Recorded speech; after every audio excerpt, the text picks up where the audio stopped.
What is going on, guys? Today we're going to be looking at team of the group stage. I want to say Kolasinac. Don't tell me if I'm going to get it wrong. I've tried and I've listened to how it's said. Obviously, if I have got it wrong, I'm just going to call him the Arsenal left back from now on. I could not say it again. I had it in my head. Hopefully that was right. But left wing back, 85 rated, 31k on the Xbox, 30k on the PlayStation. Is he worth the coins? We're going to find out. Obviously, he is in the Europa League semi-final, I want to say now, with Arsenal. I'm not too sure who they've got now, but Chelsea are obviously in it as well, and I believe Benfica are another team in it, and I can't remember the last one. It just escapes me, but 85 rated, not terrible. Obviously, in the BPL, we're kind of struggling for left backs with high informs. Obviously, if you've done the Europa Live Alonso, you're going to be quite happy with him. He's got a potential to go up even more. That's something that I've got. And obviously, we did have flashback Baines as well, if you wanted to look solely in the Prem.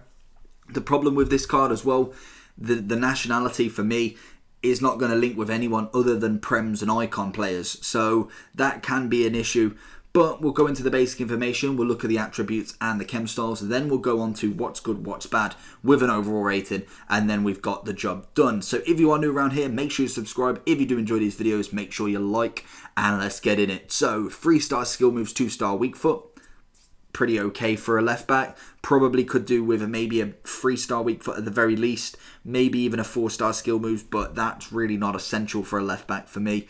6 foot left footed. Quite happy with that. Really nice tall left back. High defensive work rate and medium attacking work rate again. Quite happy with that again. Some left backs now are getting a high work rates. Sometimes I do like the fact that my left back and right backs do join the attack consistently and are able to get back. For me, he's more defensively inclined than attacking inclined. Again, left wing back, that kind of states to me that he's better with a 5 at the back, that potentially then he can run forward and still have someone behind him, so he's not rushing back too much.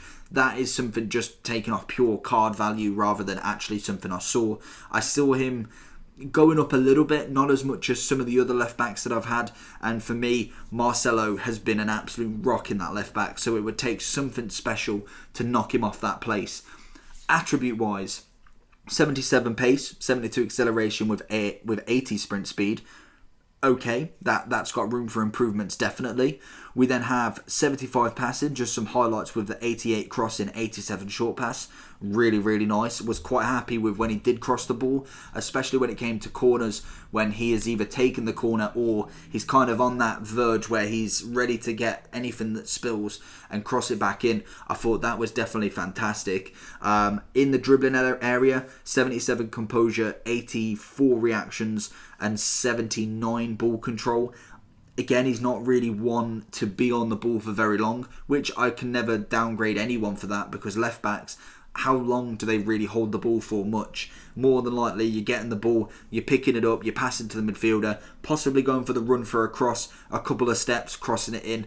That for me is a left back's job, and I can't really argue with the dribbling aspect of him.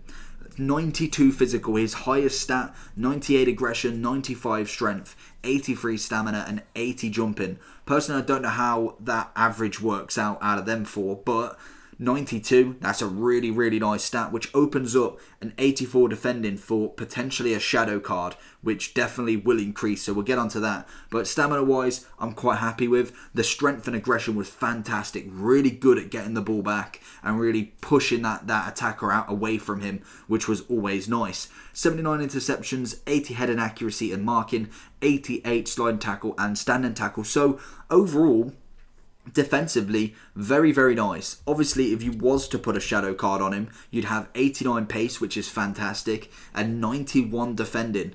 That, for me, is a really, really nice left back. Some good stats. Not necessarily a left back that I'd be looking to actually push forward loads, but you know when he's back on that defence, if you do keep your left back and right back stay back while attack, then you've got the option of a really solid left back, always in position, always ready to battle. That is how I'd play with this card.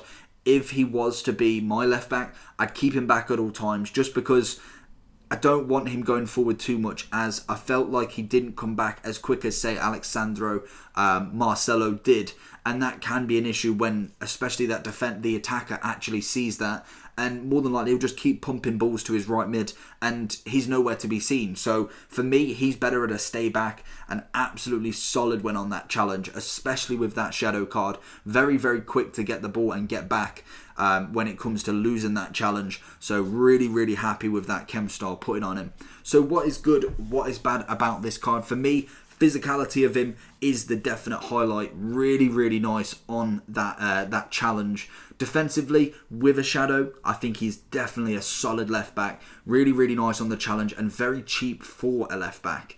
Pace-wise, again, it's average. I think even for an 89 pace, when you put the shadow on, he doesn't necessarily feel OP pace, if you get what I mean. When you see someone who's got 95 pace or 90 pace, but they feel like they've got more, he does feel like he's got less than 89, but it's still good enough for me to definitely have him in a team.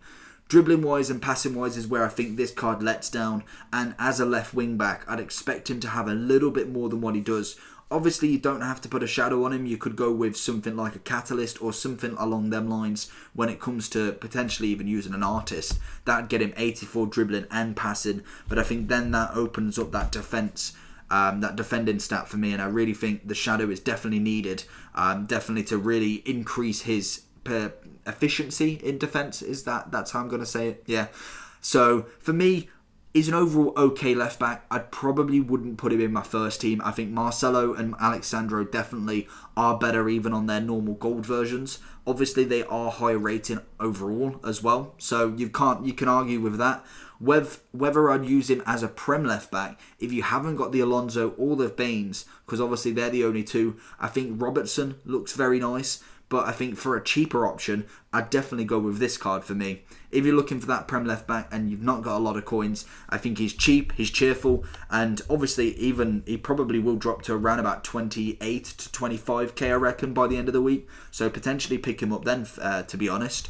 Hopefully you did enjoy this video. Overall rating, I'm giving him a 7 out of 10. I think he's very average when it comes to left back standards, and maybe if he does get a team of the season or a new upgrade, we may see a higher review for him. We'll have to wait and see. So hopefully you did enjoy this video. If you did, make sure you smash that like button. And if you're new around here, make sure you subscribe. We're going to be going absolute ham on team of the season. So stay tuned for that. Make sure you subscribe, and I'll see you all for the next one.